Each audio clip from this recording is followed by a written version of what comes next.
وہ بھی مغلوب و ذلیل ہے۔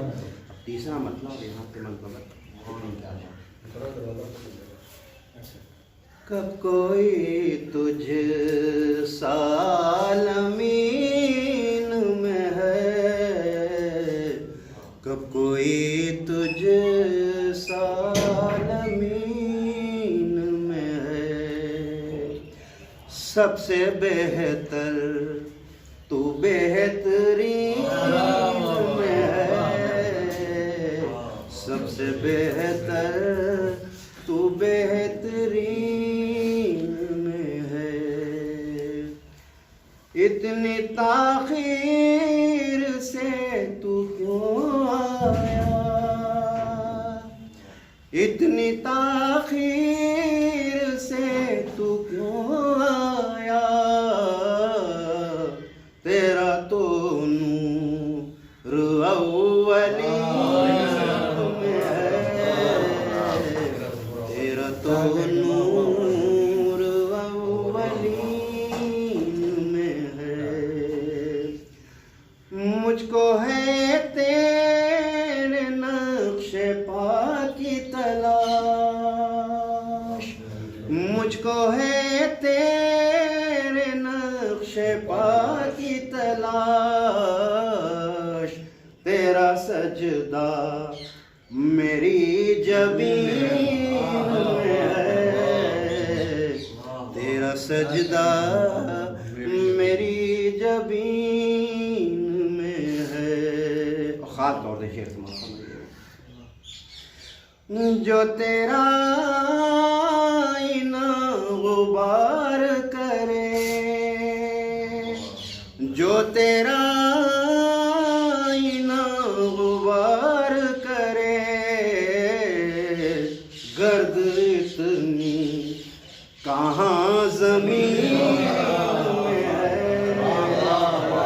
گرد اتنی کہاں زمین میں ہے، کب کوئی تجھ سالمین میں ہے، کب کوئی تجھ سالمین میں ہے۔ کارنامہ ہے ایک منافق کا، کارنامہ ہے ایک منافق کا، یہ جو بدعت خدا کے دین میں ہے، یہ جو بدعت خدا کے دین میں ہے، کب کوئی تجھ سالمین میں ہے۔ نور کی انجمن فاطمہ، نور کی انجمن فاطمہ، او مرکز پنجتن فاطمہ، مرکز پنجتن فاطمہ، او عرش سے بن کے آئی ہے تو، عرش سے بن کے آئی ہے تو، مرتضیٰ کی دلہن فاطمہ، مرتضیٰ کی دلہن فاطمہ، او کب کسی ماں نے پیدا کیے، کب کسی ماں نے پیدا کیے، پھر حسین و حسن فاطمہ، پھر حسین و حسن فاطمہ، او نار دوزخ سے ہے تیز تر،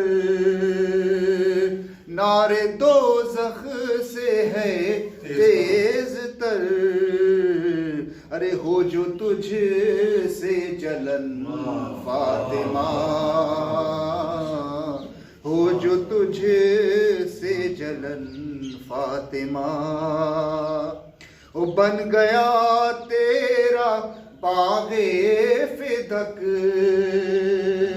بن گیا تیرا باغ فدق، ارے غاصبوں کا کفن فاطمہ، غاصبوں کا کفن فاطمہ، ارے بولی زینب سے روح علی، بولی زینب سے روح علی، ارے سر اٹھا اور بن فاطمہ، سر اٹھا اور بن فاطمہ، او ہے یہ قول نبی اے سروش، ہے یہ قول نبی اے سروش، ارے میرا تن میرا من فاطمہ، میرا تن میرا من فاطمہ. الأولين والآخرين سيدنا ونبينا وشفيع ذنوبنا وحبيب قلوبنا مولانا ومولى الثقلين جد الحسن والحسين بالقاسم محمد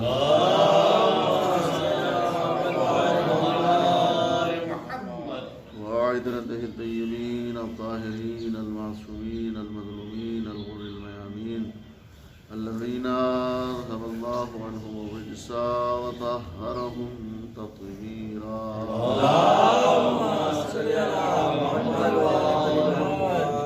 واللعنة الدائمة على أعدائهم أجمعين من الآن إلى قيام يوم الدين. أما بعد فقد قال الله تبارك وتعالى في حديث العظيم بسم الله الرحمن الرحيم لولاك لما خلقت الأفلاك. صلوات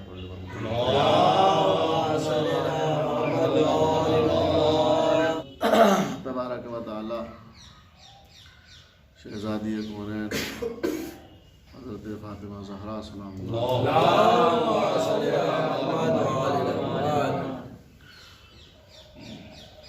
کی عظمتوں میں، ان کی شان میں، ان کی عظمت میں اللہ نے بہت سارے آیات اور حدیثیں، جسے احادیث قدسیہ بھی کہتے ہیں، یعنی قرآن مجید میں بھی اللہ نے اہل بیت کی یعنی جناب زہرا کی عظمت کو آشکار کیا اور واضح کیا اور بیان کیا ہے. اور احادیث قدسیہ میں آپ جانتے ہیں کہ احادیث قدسیہ بھی اللہ کا کلام ہے اور قرآن بھی اللہ کا کلام ہے، وہی کوئی اس میں دو رائے نہیں ہے. حقیقت بات یہ ہے کہ قرآن کو آج تک کوئی نہیں سمجھ پایا، اور جس نے سمجھا ہے اس نے اپنے فہم اور ادراک کے حوالے سے جس قدر سمجھ پایا، سمجھنے کی صلاحیت کی طرح سمجھ پایا.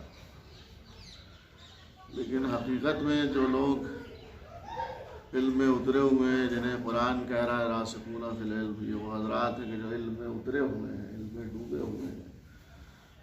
جو علم میں اترے ہوئے ہوتے ہیں ان سے کبھی بھی انسان کوئی بھی سوال کرتا ہے تو فوراً وہ حاضر کر دیتے ہیں. کیوں؟ اس لیے کہ قرآن کہہ رہا ہے یہ علم میں ڈوبے ہوئے ہیں، علم میں اترے ہوئے ہیں. لہٰذا آج تک قرآن کی اہمیت اور اس کی عظمت اور اس کی حقیقت کو کوئی درک نہیں کر پایا ہے، نہیں سمجھ پایا. تو ظاہر سی بات ہے وہ بھی کلام خدا اور یہ بھی کلام خدا ہے. اس کو میں نے سرنامہ سخن اس محفل اور اس تقریر کے لیے قرار دیا. بڑا ہی عجیب و غریب ہے یہ فقرہ، جس کو حدیث قدسی کہتے ہیں. کیا ہے؟ یا احمد لولاک لما خلقت الافلاک، اللہ کہہ رہا ہے اے احمد یعنی رسول خدا حضرت محمد مصطفیٰ صلی اللہ،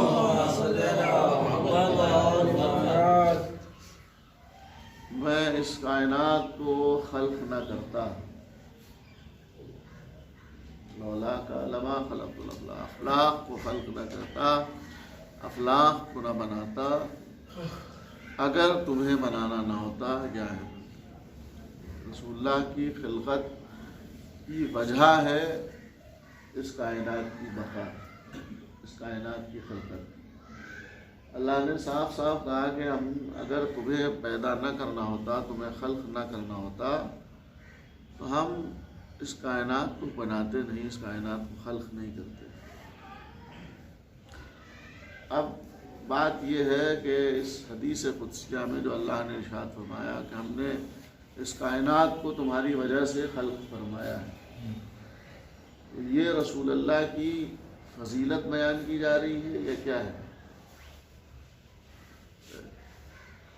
یہ آسمان، یہ شام زمین کا فرش، یہ چاند ستارے سورج چرند پرند ہوائیں فرشتے غلمان جنت نار سب کچھ ایک ذرہ بھی اللہ نے اگر خلق کیا ہے اس دنیا میں، اس دنیا کا ایک ذرہ بھی اگر بنایا ہے تو وجہ ہے محمد مصطفیٰ صلی اللہ علیہ وسلم، صرف اور صرف رسول اللہ کی وجہ سے خلق کیا، اس کے علاوہ کوئی بات نہیں۔ اب یہ فضیلت میں بیان کیا جا رہا ہے یا کوئی اور مسئلہ ہے اس کے اندر پردہ؟ ہم نے جہاں تک غور کیا تو یہ فضیلت نہیں ہے رسول اللہ کی، اس لیے کہ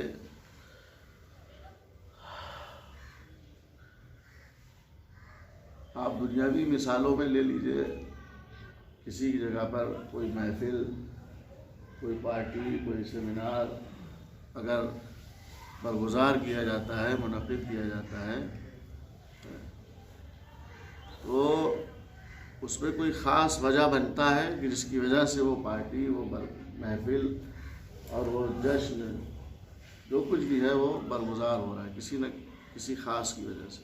آج کل الیکشن ہونے والے ہیں، دیکھیے یہاں وہاں یہاں سب جگہ ہم دیکھتے ہیں کہ جلسے ہو رہے ہیں اور اپنی الگ الگ پارٹیاں جو جس پارٹی سے وہ اپنے اپنے آپ کو پہچانوانے کے لیے کام کر رہا ہے، اور جب کوئی کسی بڑے عہدیدار کو بلاتا ہے تو ایسی فرش پہ نہیں بٹھانے کے لیے بلا لیتا ہے کہ فرش پہ بٹھانے کے لیے بلا لیا کسی بڑے عہدیدار کو۔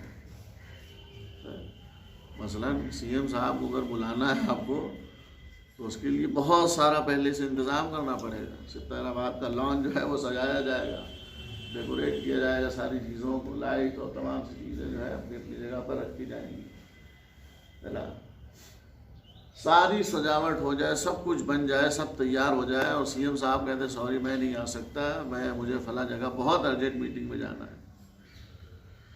ہے، تب یہ ساری چیزیں کیا ہوگا؟ بیکار ہیں، ابس ہوگی، مہمل ہے، بے معنی ہوگی۔ ان چیزوں کا کیا نام ہے جمع کرنا، ان چیزوں کو برگزار کرنا سب بیکار ہو جائے گا، ہے نا۔ معلوم یہ ہوا کہ یہ ساری چیزیں جو جمع کی گئی تھیں سی ایم صاحب کے لیے تو یہ ان کی فضیلت میں جمع کی گئی تھی یا ان کی ضرورت کے لیے جمع کی گئی؟ تو آپ یاد رکھیے گا کہ یہ ساری چیزیں ان کی عظمت میں، ان کی فضیلت میں، ان کے مقام کو بلند دیکھتے ہوئے یہ ساری چیزوں کو جمع کیا گیا تھا۔ کیوں؟ اس لیے کہ ضرورت تھی اس بات کی کہ یہ ساری چیزوں کو سجایا اور بنایا جائے، اور چیزوں کو جو ہے آراستہ کیا جائے، سنوارا جائے۔ کیوں؟ اس لیے کہ ایک بڑی ہستی، ایک بڑی شخصیت اس جگہ کے اوپر آنے والی ہے، لہذا یہ فضیلت نہیں ہے، یہ ضرورت ہے کہ سی ایم صاحب آ رہے ہیں، پی ایم صاحب آ رہے ہیں، کوئی اور ان کے علاوہ کوئی دوسری شخصیت آ رہی ہے تو اس کے لیے یہ ساری چیزوں کو جمع کیا جا رہا ہے، سجایا سنوارا جا رہا ہے۔ کیوں؟ اس لیے کہ ایک ایسی معزز ہستی آ رہی ہے جس کے لیے ضرورت ہے کہ ان چیزوں کو سجایا اور سنوارا جائے، ان چیزوں کو بنایا جائے، ان چیزوں کو جو ہے بہتر کیا جائے۔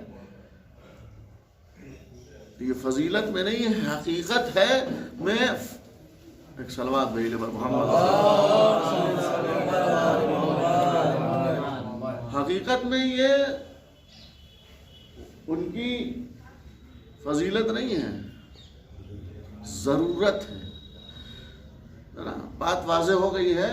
تو اب حدیث کی طرف پلٹ کر آئیے کہ جو اللہ سبحانہ و تعالیٰ قرآن میں کیا نام حدیث قدسیہ میں کہہ رہا ہے، یا احمد لولاک لما خلقت الافلاق، اے احمد میں افلاق کو خلق نہ کرتا اگر تمہیں پیدا نہ کرنا ہوتا. اب یہ رسول اللہ کی ضرورت ہے یا فضیلت میں اللہ کہہ رہا ہے؟ حقیقت میں اگر اس حدیث قدسیہ کو غور کیا جائے تو یہ فضیلت میں بیان نہیں کیا جا رہا ہے.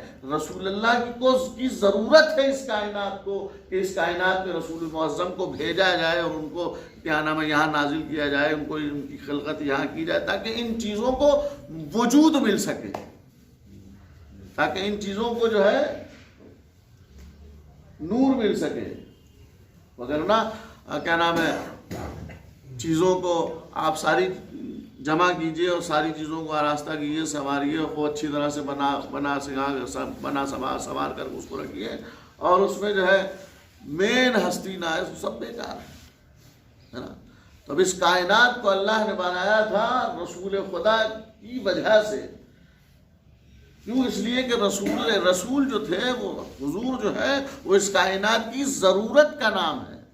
اس لیے کہ اگر حضور نہ ہوتے تو سورج کو نور نہ ملتا، حضور نہ ہوتے تو چاند چمکنے کی صلاحیت نہ پاتا، اگر ان کی خلقت مقصد نہ ہوتی تو ستارے نہ چمکتے، نہ دمکتے، ہوائیں نہ چلتی، زمین کا فرش نہ بچھایا جاتا، آسمان کا شامیانہ نہ تنا جاتا، غرض کے کوئی بھی چیز نہ ہوتی اگر ان کی خلقت نہ ہوتی. ان کی خلقت ضرورت ہے اس کائنات کی کہ کوئی آئے تاکہ ان چیزوں کو جو ہے نور عطا کرے، تاکہ ان چیزوں میں روانگی پیدا کرے، ورنہ بے نور ہے یہ چیزیں، ورنہ بے مقصد و بے معنی ہے یہ چیزیں. ایک صلوات پڑھ لے پر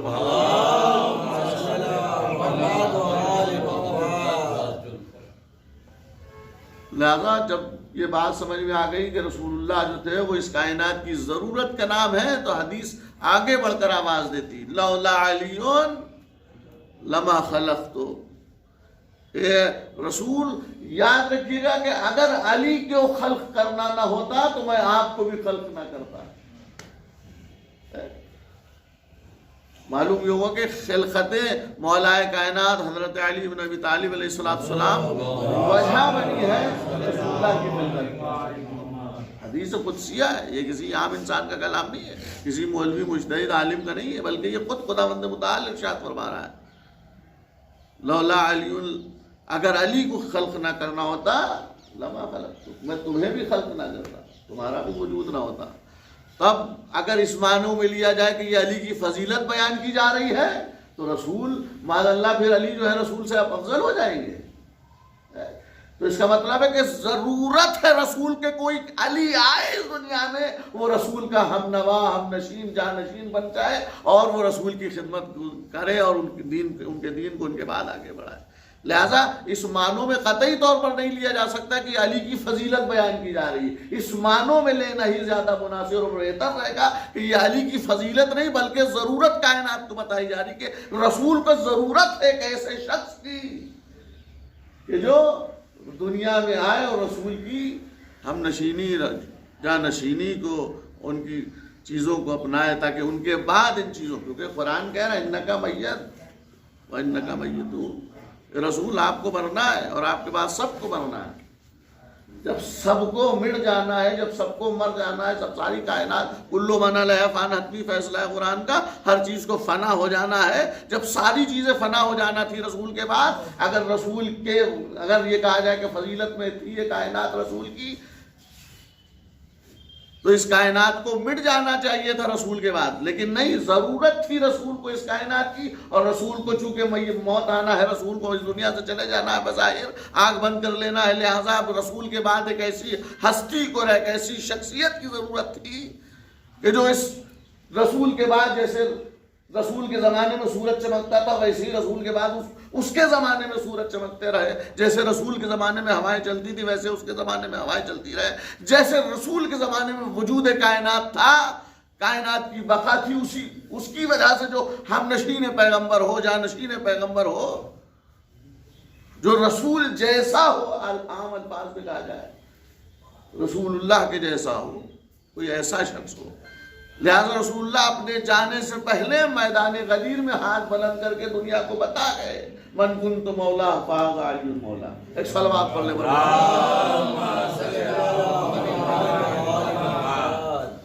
توجہ کیجیے گا. لہذا رسول اللہ غدیر کے میدان میں مولا کائنات حضرت علی علیہ السلام کو دنیا تک پہنچا گئے، بتا گئے دیکھو 1.25 حاجیوں کے مجمع میں کہ دیکھو میرے بعد اگر اس کائنات کو وجود کوئی بخش سکتا ہے، یا میرے بعد اگر اس کائنات کی بقا اگر چاہتے ہو تم تو اس علی کی وجہ سے اس کائنات کی بقا ہوگی. میرے بعد اگر سورج کو چمکتا دیکھنا چاہتے ہو، میرے بعد اگر چاند میں روشنی دیکھنا چاہتے ہو، میرے بعد ہواؤں کو چلنا دیکھنا چاہتے ہو، میرے بعد اگر ساری کائنات کا وجود چاہتے ہو تو پہچان لو یہ ہے علی. اس کو 1.25 مجمع کے درمیان رسول اللہ پہچانوا کر جا رہے ہیں کہ میرے بعد اس کائنات کا وجود قائم و دائم رہے گا. اس کی وجہ سے علی بن ابی طالب علیہ السلام. تو علی ضرورت کا نام ہے رسول کی، فضیلت کا نام نہیں. فضیلت ہے اس معنوں میں بھی لے سکتے کہ فضیلت ہے، لیکن اگر در پردہ ان الفاظ میں کہا جائے تو حقیقت میں ترجمہ یہی صحیح ہو رہا ہے کہ علی ضرورت ہے، رسول ضرورت ہے اس کائنات کی، اور علی رسول کی ضرورت کا نام ہے. ایک صلوات بھائی لے محمد. ایک اور اس سے بہتر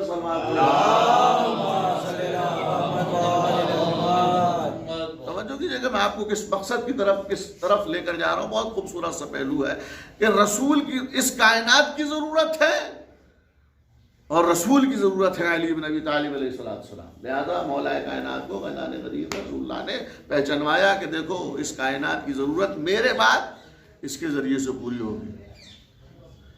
اب ظاہر سی بات ہے جب قرآن رسول سے کہہ رہا ہے انکا میت، آپ کو مرنا ہے، آپ کو اس دنیا سے جانا ہے، لہذا یہ غیر ممکن ہے کہ رسول چلے جائے اور علی زندگی بھر رہے ہیں. لہذا علی کو بھی جانا ہے. تو جب علی کو بھی جانا ہے تو پھر اس کائنات کا معلوم ہوا کہ اگر علی بھی چلے گئے رسول کے بعد تو یہ کائنات کیا نام ہے ختم ہو جائے گی. چمکتا ہوا سورج بجھ جائے گا، چاند سورج ستاروں کی روشنی ختم ہو جائے گی، چلتی ہوئی ہوائیں تھم جائے گی، زمین کا فرش سمیٹ دیا جائے گا، آسمان کا شامیانہ ختم کر دیا جائے گا، کچھ باقی نہیں رہے گا. اس لیے کہ ان کی کائنات کی ضرورت کا نام تھا رسول کی ضرورت کا نام تھا علی. اب علی بھی چلے گئے، لہذا کائنات کا وجود خطرے میں تھا. لہذا اللہ نے تیسرا جملہ حدیث قدسیہ میں ارشاد فرمایا لولا فاطمہ لما خلقتکما. ایک صلوات پڑھے پر محمد. اے رسول یاد رکھیے گا ہم نے کائنات آپ کی وجہ سے پیدا کی، آپ کائنات کی ضرورت تھے علی کو، اس لیے علی کو پیدا نہ کرنا ہوتا تو آپ کو نہ پیدا کرتا. اور یاد رکھیے گا کہ آپ دونوں کو خلق نہ کرتا اگر فاطمہ کو خلق نہ کرنا ہوتا. اب اگر یہ معنی لیے جائے اس حدیث قدسیہ کے کہ رسول اللہ نے کہہ دیا کہ فاطمہ کی فضیلت میں بیان کی جا رہی ہے تو یہ تو شوہر اور بابا سے بھی افضل ہو جائیں گی. پھر نہیں، حقیقت میں معنی اور مفہوم یہی نکل کے سامنے آ رہا ہے کہ فاطمہ جیسے رسول کائنات کی ضرورت ہے، جیسے علی رسول کی ضرورت ہے، ویسے فاطمہ ان دونوں کی ضرورت کا نام ہے. ایک صلوات پڑھے بر محمد. فاطمہ ان دونوں کی ضرورت کا نام ہے. یہ دونوں اگر نہ ہو، فاطمہ نہ ہو تو ان دونوں کا وجود بیکار ہے. لہذا اب علی کے بعد کوئی ایسا ملے علی سے جو قیامت تک ایسا سلسلہ قائم و دائم کر دے کہ جو کائنات کی وجود کا، جس کی اولاد، جس کی نسل بقا اور اس کی وجہ بن سکے. کائنات کی بقا کی وجہ اگر کوئی بنے گی تو وہ یا تو علی ہے یا اولاد علی یا اولاد فاطمہ زہرا سلام اللہ علیہا. ایک صلوات پڑھ لے بر محمد. معلوم یہ ہوا کہ رسول فاطمہ اگر اللہ کہہ رہا کہ فاطمہ کو خلق نہ کرنا ہوتا تو میں حبیب تم کو بھی میں نہ خلق کرتا. رسول اللہ ضرورت کائنات، علی ضرورت رسول اللہ، فاطمہ ان دونوں کی ضرورت کا نام ہے. یعنی یہ عظیم ہستی کی جسے فاطمہ کہتے ہیں، اس سے رسالت کو بھی بقا ملتی ہے اور امامت کو بھی بقا ملتی ہے. ایک صلوات پڑھے بر محمد. رسالت اور امامت کی بقا کا نام ہے حضرت زہرا سلام اللہ علیہا. یہی وجہ ہے کہ جب حدیث قدسیہ میں جبرائیل امین کیا نام ہے، حدیث قصہ میں جبرائیل امین نے سوال کیا، یا رب ومن تحت القصہ، کون ہے اس چادر کے نیچے؟ دیکھیے یہ سوال اس وقت ہوا ہے جب پنجتن پاک جمع ہو گئے ہیں. توجہ کیجئے گا، یہ سوال اس وقت جبریل نے نہیں کیا کہ جب رسول خدا تنہا چادر میں تھے. یہ اس وقت سوال نہیں ہوا جب رسول خدا علی مرتضیٰ کے ساتھ چادر میں تھے. یہ اس وقت سوال نہیں ہوا کہ جب رسول خدا علی اور حسنین کے ساتھ جمع تھے. نہیں، یہ سوال اس وقت ہوا جب پنجتن پانچ جمع ہو گئے تھے چادر کے نیچے. پنجتن پاک جمع ہو گئے تھے چادر کے نیچے، اس وقت سوال ہوا. یعنی جب سب جمع ہو گئے تب سوال ہوا کون ہے. یعنی ابھی تک جب تک فاطمہ نہیں تھی تب تک سوال نہیں تھا. ادھر فاطمہ آئی، یعنی فاطمہ کے نور نے جبریل کی آنکھوں کو ایسا تیرا کیا کہ جبریل کو کہنا پڑا، یا رب ومن تحت القصہ. ایک صلوات بھیجو.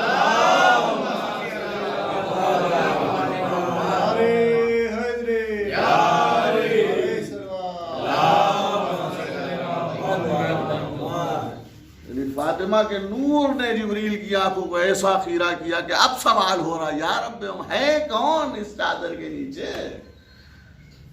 تب آواز قدرت آئی، ہم اہل بیت النبوہ و معدن الرسالہ، ہم فاطمہ ابوہا و بعلہا و بنوہا. ایک صلوات پڑھ لے. اہل بیت نبوت ہیں. وہ جملہ یاد رکھیے گا، رسول کائنات کی ضرورت کا نام، علی رسول کی ضرورت کا نام، اور ان دونوں کی ضرورت کا نام فاطمہ ہے. رسالت اور امامت کی بقا کا نام فاطمہ ہے. یہی وجہ تھی کہ حدیث قصہ میں اللہ نے جب جبریل نے سوال کیا، پوچھا کون ہے، اس میں تو اللہ نے کیا ارشاد فرمایا، ہم اہل بیت النبوہ وہ معدن الرسالہ. اس میں اہل بیت نبوت ہیں. اللہ نے یہ نہیں کہا کہ اس میں اہل بیت نبی ہیں. نبی کہتا تو ایک شخص کی بات ہوتی. اہل بیت نبوت ہیں. اہل بیت نبوت ہے، وہ معدن الرسالہ اور رسالت کی کامیں ہیں. یعنی اللہ اس طرح سے تعارف زہرا کر کے بتا رہا ہے امت کو کہ دیکھو، اور یاد رکھنا یہ نبوت کے اہل بیت ہیں، نبی کے نہیں. یعنی اب بقا ملے گی رسالت اور نبوت کو تو فاطمہ زہرا سے، امامت کو بقا ملے گی تو فاطمہ زہرا سے. ایک صلوات بھیجیے.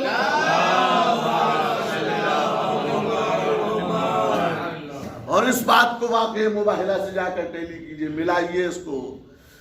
کیا معاملہ ہے کہ جب اللہ کے رسول نے عاجز آ گئے ان سے، وہ مانی نہیں رہے ہیں. کہا ٹھیک ہے مباہلہ ہوگا. میدان مباہلہ میں جمع کر کے کس کو لے کر گئے تھے وہ آپ سب جانتے ہیں. بات اب ساری بات نہیں عرض کرنا، مین نقطے کی طرف جناب زہرا کی عظمت کو چونکہ آشکار کرنا. لہذا جب لے کر پنجتن پاک کو چلے ہیں تو کس شان سے چلے ہیں؟ تفسیر قرآن کی کرتے ہوئے چلے ہیں. جس شان سے آئے کریمہ آئے مباہلہ نازل ہو رہی ہے. فَمَنْ حَاجَّكَ فِيهِ مِن بَعْدِ مَا جَاءَكَ مِنَ الْعِلْمِ فَقُلْ تَعَالَوْا نَدْعُ أَبْنَاءَنَا وَأَبْنَاءَكُمْ وَنِسَاءَنَا وَنِسَاءَكُمْ وَأَنفُسَنَا وَأَنفُسَكُمْ. جیسے آیت نازل ہوئی ہے، پہلے لفظ اگر ابنانا کا ہے تو ابنانا کی منزل پر حسنین کو رکھا آگے ہے، اور دوسری منزل پر اگر قرآن نے کہا وَنِسَاءَنَا تو دوسری منزل پر اپنے بعد رکھا حضرت زہرا سلام اللہ علیہا کو. اور اس کے بعد آیا لفظ وَأَنفُسَنَا وَأَنفُسَكُمْ. اپنے نفوس کو لاؤ، اپنے نفسوں کو لاتے ہیں تو فاطمہ زہرا کے بعد رکھا علی مرتضیٰ کو. ایک صلوات پڑھو. جیسے آیت نازل ہوئی اسی شان سے تفسیر قرآن کرتے ہوئے رسول اللہ میدان مباہلہ میں جا رہے ہیں. اور جب جا رہے ہیں تو حسنین آگے آگے ہیں. آغوش میں مولا حسین ہے، انگلی تھامے ہوئے حسن مجتبیٰ ہے، ان کے پیچھے شہزادی کونین صدیقہ طاہرہ فاطمہ زہرا سلام اللہ علیہا،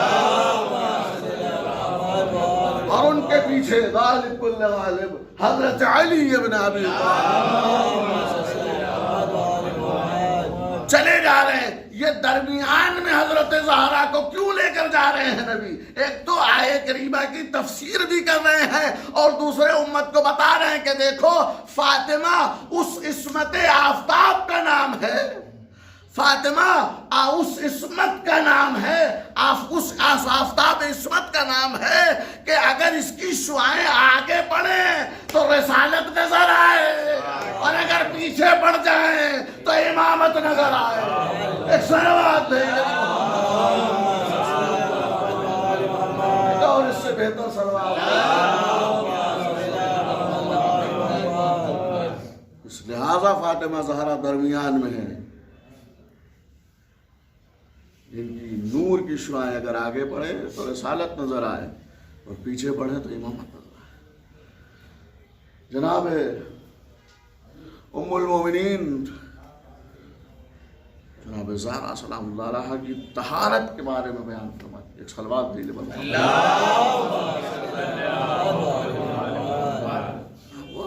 یہ مرضیہ بھی ہیں، راضیہ بھی ہیں، طاہرہ بھی ہیں، بطول بھی ہیں، عذرا بھی ہیں، سب کچھ ہیں۔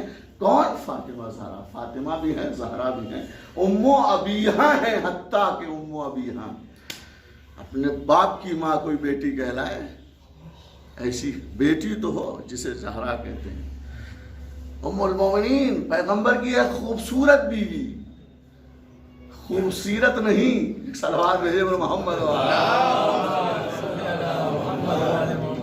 فرماتی ہیں کہ ہم نے دیکھا کہ ماہ مبارک رمضان تھا، کیا کہنا طہارت حضرت زہرا کے، کہتی کہ ہم نے دیکھا 15ویں رمضان آئی، فاطمہ نے صبح کی نماز ادا کی، حسن مجتبیٰ کی ولادت ہوئی، ظہر کی نماز کے لیے پھر مصلی پہ بیٹھی ہیں۔ کہنی کیا کہنا ایسی بی بی کا کہ جس کی ولادت، اس کے ہاں ولادت سے نہ مصلی چھوٹتا ہے نہ روزہ ٹوٹتا ہے۔ ایک صلوات پڑھے ایسی باعزت بی بی کا نام ہے فاطمہ زہرا سلام اللہ علیہ۔ آیت اللہ شیخ مرشی نجفی، آیت اللہ مرشی نجفی،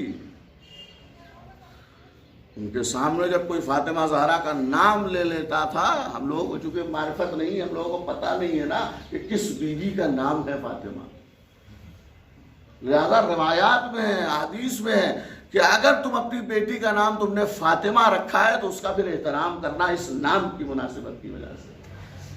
فاطمہ اگر کسی بچی کا نام ہے تو اس کو آپ ماریے نہیں، ڈانٹیے نہیں، یہ شان ہے جناب زہرا کے نام کی۔ سوچئے آپ اور کیجئے جناب زہرا سلام اللہ علیہ کی عظمت، خود مولا کائنات حضرت علی ابن ابی طالب علیہ السلام، آپ دیکھیں کہ علی کے بہت سارے القاب ہیں، وہی ایک لقب مشکل کشا بھی ہے۔ کیا کہنا معصومہ عالم کا، جناب سیدہ کا، علی جو کائنات کی مشکل کو حل کرے اسے مشکل کشا کہتے ہیں، یہ حلال مشکلات ہے۔ یہ خود فرماتا ہے کہ جب مجھے کوئی مشکل ہوتی تھی اور میں گھر میں آ کر زہرا کا چہرہ دیکھ لیتا تھا تو میری مشکل حل ہو جاتی تھی۔ تو معلوم یہ ہو کہ ساری کائنات کی مشکل حل کرنے والے کا نام علی، اور علی کی مشکل کو حل کرنے کا نام زہرا ہے۔ ایک صلوات پڑھ لے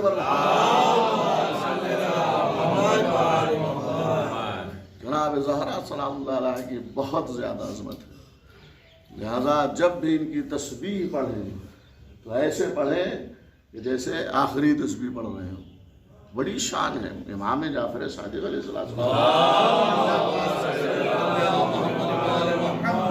امام نے فرمایا ہے کہ جب بھی کوئی نماز کے بعد زانو بدلے ہوئے، زانو بدلے بغیر، اسی لیے ہم نے منع کیا عمل ہوتا ہے ہر مسجدوں میں سب تقریباً سب جگہ، نماز فوراً ختم ہو اس کے فوراً بعد تسبیح پڑھیے، کوئی دعا نہیں، کوئی کچھ نہیں۔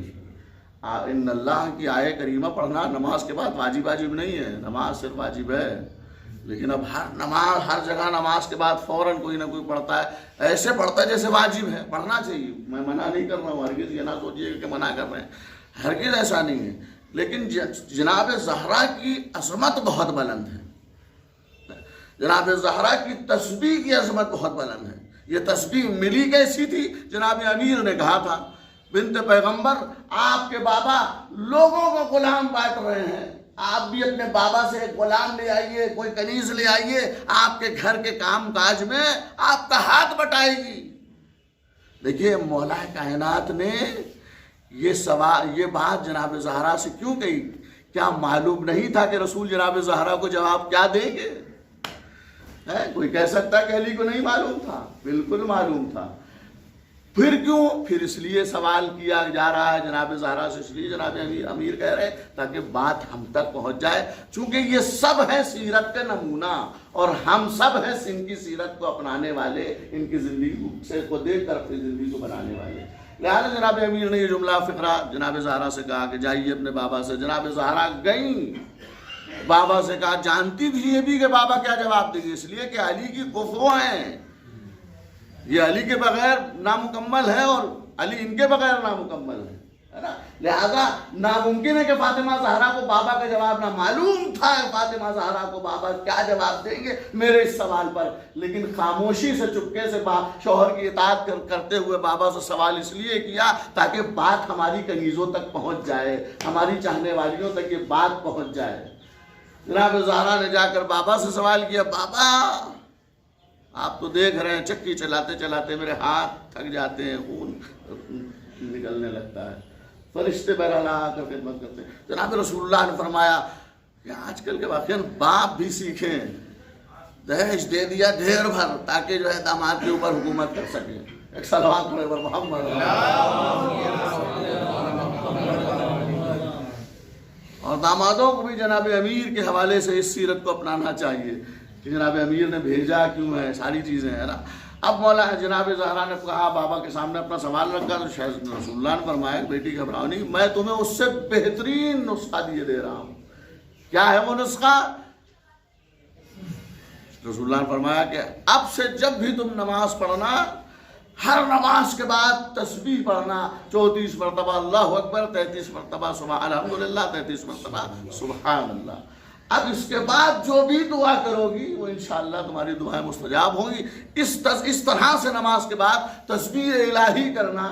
نتیجہ کیا ہوا؟ اس کے بعد سے فرشتے چکی کبھی چلانے آ رہے ہیں، کبھی حسنین کا جھولا جھلانے آ رہے ہیں، اس تسبیح نے بتایا۔ لہذا امام نے فرمایا کہ دو زانو بیٹھے ہوئے جیسے تشہد و سلام پڑھا ہے، اسی عالم میں بیٹھے ہو، اس کے قبل کے کسی سے مصافحہ کرو یا کسی سے گفتگو کرو یا کوئی اور دوسری عبادت کرو، فوراً تسبیح زہرا پڑھو، فوراً اسی وقت تشہد و سلام کے فوراً بعد تسبیح حضرت زہرا پڑھو۔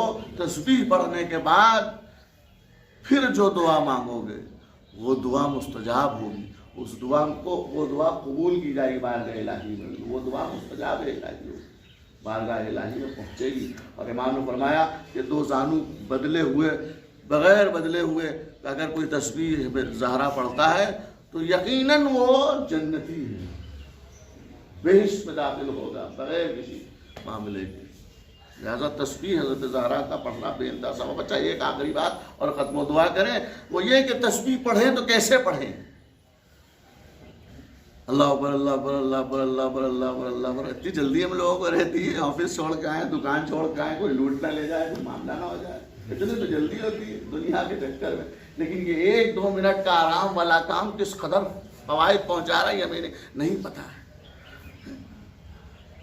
توجہ کے ساتھ،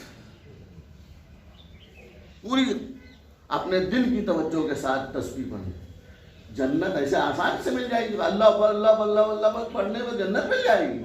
اگر ایسے جنت ملنے والی ہے تو پھر ہم ایسا پڑھیں گے نہیں، فائدہ کیا ایسا پڑھنے سے؟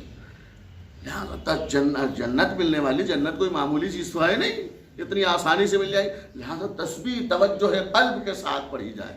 اللہ اکبر، اللہ اکبر، اللہ اکبر۔ جب اس انداز سے پڑھو گے تو سوچنا اس کی کبریائی کو، جب اللہ اکبر کہہ رہے ہو تو اس کی کبریائی کے بارے میں سوچنا۔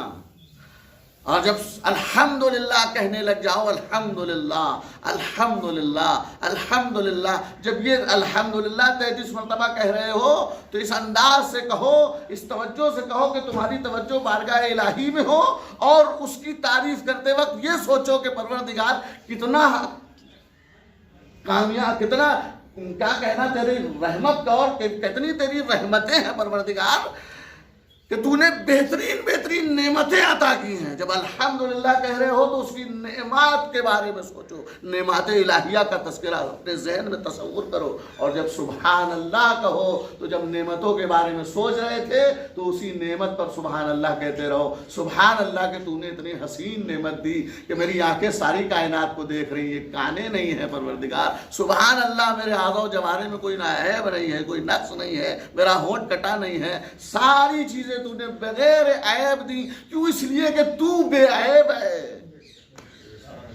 لہذا جب اس توجہ سے تسبیح حضرت زہرا پڑھی جائے گی تو یقیناً انسان کی آنکھ میں آنسو آ جائے گا۔ جب اس کی کبریائی کے بارے میں پڑھا جائے گا، سوچا جائے گا، تو یقیناً انسان کی آنکھوں میں آنسو آ جائیں گے۔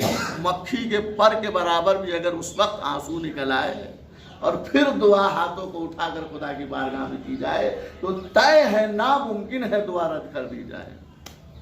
لہذا تسبیح اس انداز سے پڑھی جائے۔ علامہ عقیل الغربی کے پاس کوئی شخص آیا، کہنے لگا مولانا بڑی دعائیں کرتے ہیں، دعا قبول نہیں ہوتی ہے، تو انہوں نے تسبیح کا عمل بتایا۔ کہنے لگے تسبیح بھی پڑھتے ہیں، فلاں صاحب نے بتایا۔ کہنے لگے کیسے پڑھتے ہو؟ انہوں نے پڑھ کے ویسے ہی بتایا، اللہ اللہ اللہ اللہ اللہ اللہ اللہ، سبحان اللہ سبحان اللہ سبحان اللہ سبحان اللہ سبحان اللہ، سبحان اللہ، اللہ اکبر، صاف صاف کلیئر زبان سے ادا نہیں ہو رہا ہے۔ علامہ عقیل الغربی کہنے لگے کہ شکر کیجئے کہ اللہ کا عذاب آپ پر نہیں آ رہا ہے، ورنہ جس طرح سے آپ اللہ اکبر کہہ رہے ہیں، تسبیح پڑھ رہے ہیں، اس طرح سے عذاب الہی آ جانا چاہیے تھا۔ شکر کیجئے کہ اللہ کا عذاب نہیں آ رہا ہے۔ آپ پریشان ہو رہے ہیں کہ دعا تسبیح کے بعد قبول نہیں ہو رہی ہے، آپ خود اپنی طرف توجہ کریں کہ میری دعا کیوں نہیں قبول ہو رہی ہے۔ آپ کا تسبیح پڑھنے کا انداز ہی غلط ہے، لہذا تسبیح پڑھنے کا انداز درست کیجئے، اس کے بعد فاطمہ زہرا کو خدا اور اپنے درمیان وسیلہ قرار دیجئے، انشاءاللہ آپ کی معاملات حل ہوں گے، آپ کی دعائیں مستجاب۔ اس لیے کہ فاطمہ زہرا سلام اللہ علیہا اس عظیم ہستی کا نام ہے کہ جو 4 معصومین میں بھی خدا اور بندے کے نزدیک سب سے زیادہ مقرب اگر کوئی ہستی ہے تو وہ فاطمہ زہرا ہے۔ سب سے تیز وسیلہ انہی کا کام آتا ہے۔ رسول خدا کو راضی کرنا ہو، امام علی کو راضی کرنا ہو، ان کے بچوں کو راضی کرنا ہو، خدا کو راضی کرنا ہو، فاطمہ زہرا کو راضی کر لو۔ یہ راضی ہیں، سب کچھ حل ہے، یہ ناراض ہے، کچھ حل نہیں ہے۔ ایک صلوات پڑھ لے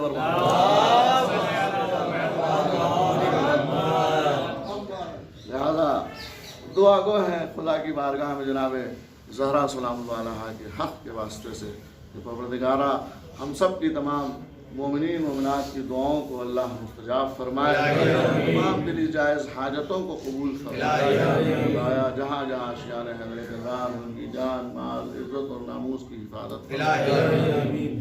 جو بیمار ہوں سب کو شفاء کامل، جو بے روزگار ہیں انہیں روزی عطا، جو روزی میں تنگ دست ہیں ان کی روزی میں کشادگی اور برکت۔ خدایا بحق محمد و آل محمد علیہ السلام جو بے اولاد ہیں انہیں نعمت اولاد عطا فرما، جن کی اولادیں ہیں ان کو نیک اور صالح بنا، والدین کو توفیق دے کہ جناب زہرا کی سیرت کو پر عمل کریں، بچوں کو توفیق دے کہ وہ حسنین علیہ السلام کی سیرت اپناتے ہوئے اپنے والدین کی خدمت گزار بنے۔ خدایا حضرت زہرا سلام اللہ علیہا کے آخری فصل ہم سب کے مولا و آقا ان کے ظہور میں تعجیل، ہم سب کو ان کے غلاموں ناصروں زہرا وابیہا وبعدہا وبعدہا وصل